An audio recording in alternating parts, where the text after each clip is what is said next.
La supervivencia del punto de encaje. A pesar de que Carlos tocaba con frecuencia el tema de la muerte, evitaba referirse a lo que sucede después que la persona muere. Esa ocasión me pareció buena para indagar su opinión al respecto. Carlos, le pregunté, ¿qué nos pasa cuando morimos? Depende, me respondió. La muerte nos toca a todos, pero no es la misma para todos. Todo depende del nivel energético. Me aseguró que la muerte de una persona común y corriente es el fin de su viaje, el momento en que tiene que devolver al águila toda la conciencia que obtuvo mientras estuvo viva. Si no tenemos otra cosa que nuestra fuerza vital para ofrecerle, nos habremos acabado. Ese tipo de muerte borra cualquier sentimiento de unidad. Le pregunté si esa era su opinión particular o un conocimiento tradicional de los videntes. Me respondió, no es una opinión, he estado en el otro lado y sé. He visto niños y adultos vagando por allá y he observado sus esfuerzos por recordarse a sí mismos. Para quienes disiparon su energía, la muerte es como un sueño fugaz, lleno de burbujas de recuerdos cada vez más desvanecidos, y entonces, la nada.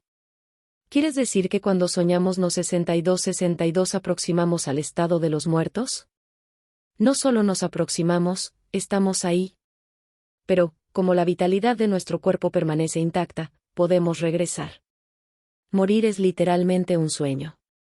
Verás, cuando una persona común y corriente sueña, no puede focalizar su atención en nada, no le queda más que su fragmentada memoria, alimentada con las experiencias que ha acumulado a lo largo de su vida.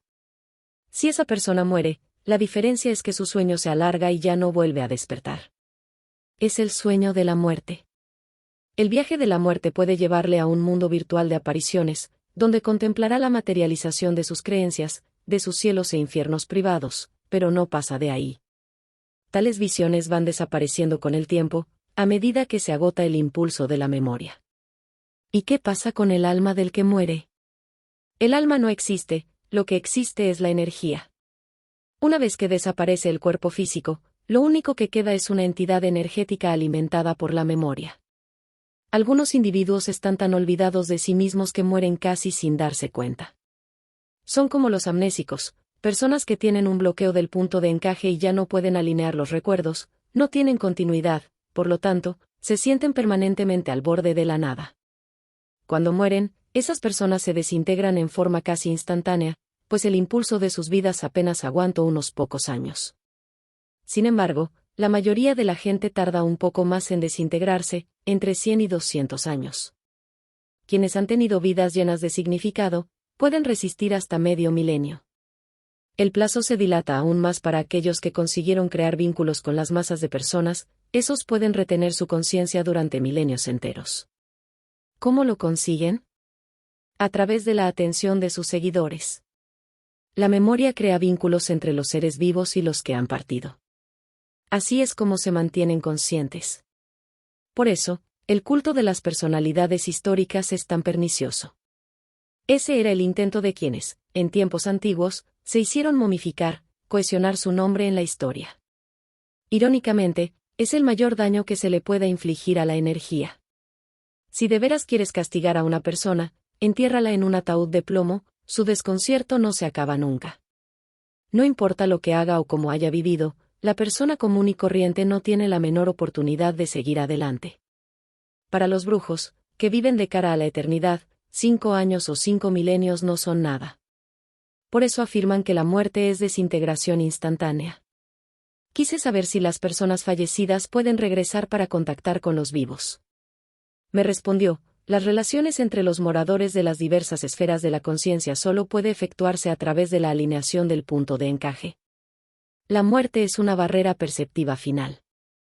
Los vivos podemos dirigirnos al reino de los muertos a través del ensueño, pero ese es el tipo de asunto en el que un guerrero no se mete, porque solo desgasta su energía.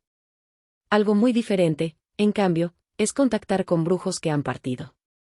¿Por qué?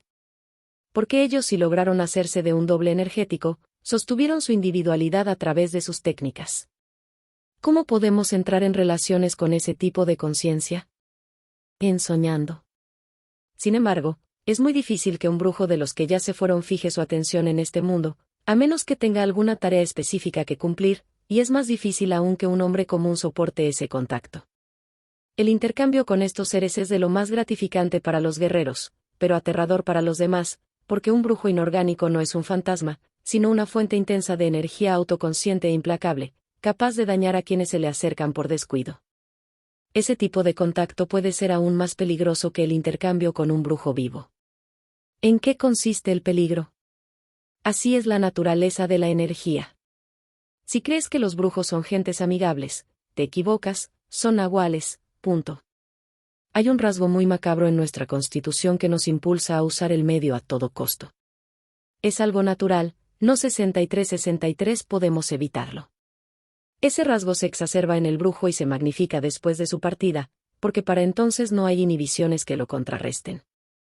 Cuando el brujo se vuelve inorgánico, regresa a lo que siempre fue, una emanación del depredador cósmico. Seres cíclicos poco antes de conocer a Carlos, influido por mis lecturas orientales, me había hecho partidario de la doctrina de la reencarnación. Me parecía una alternativa lógica a la creencia cristiana en la resurrección de los cuerpos. Sin embargo, en una de sus charlas, él observó que los dogmas del cristianismo y de las religiones del Oriente eran sospechosamente parecidos, porque partían de un denominador común, el temor a la muerte. Su comentario me sumió en la perplejidad. Era un enfoque completamente nuevo para un asunto que siempre me había fascinado. Cuando le pregunté su opinión, Carlos trató de desviar mi interés hacia otro tema, como si no valiera la pena hablar de ese asunto. Pero después, cambiando de táctica, me dijo que todas mis creencias sobre la supervivencia de la personalidad eran resultado de las sugestiones sociales. Te han dicho que tenemos tiempo, que hay una segunda oportunidad. Mentiras. Los videntes afirman que el ser humano es como una gota de agua que se desprendió del océano de la vida y comenzó a brillar por cuenta propia. Ese brillo es el punto de encaje de la percepción. Pero, una vez disuelto el capullo luminoso, la conciencia individual se desintegra y se hace cósmica, ¿cómo podría regresar? Para los brujos, cada vida es única, y tú esperas que se repita, punto. Tus ideas parten de la elevada opinión que tienes sobre tu unidad. Pero, como todo lo demás, tú no eres un bloque sólido, eres fluido. Tú, yo, es una suma de creencias, un recuerdo, nada concreto, punto. Le pregunté a qué se debe entonces que las religiones propaguen otro tipo de doctrinas. Me respondió, es fácil entenderlo, son respuestas al miedo ancestral del ser humano. Cada cultura generó sus propias proposiciones explicativas, pero solo los videntes fueron más allá de las creencias, corroborando esos aspectos de las emanaciones del águila por sí mismos. Me explicó que existen en el universo racimos energéticos a los cuales todos nosotros estamos enganchados como se enganchan entre sí las cuentas de un rosario. Somos cíclicos, somos el resultado de un sello luminoso y cada vez que nace un nuevo ser, encarna en él la naturaleza de ese patrón. Pero la cadena que nos une no es de naturaleza personal, no implica transferencias de memoria o personalidad, ni nada por el estilo. Para sobrevivir a la muerte hay que ser brujo. Al satisfacer al águila con una réplica vivencia, los brujos consiguen mantener encendida la llama de su conciencia individual por eternidades. Pero eso es una hazaña. ¿Acaso el máximo logro de un guerrero ha de ser un regalo?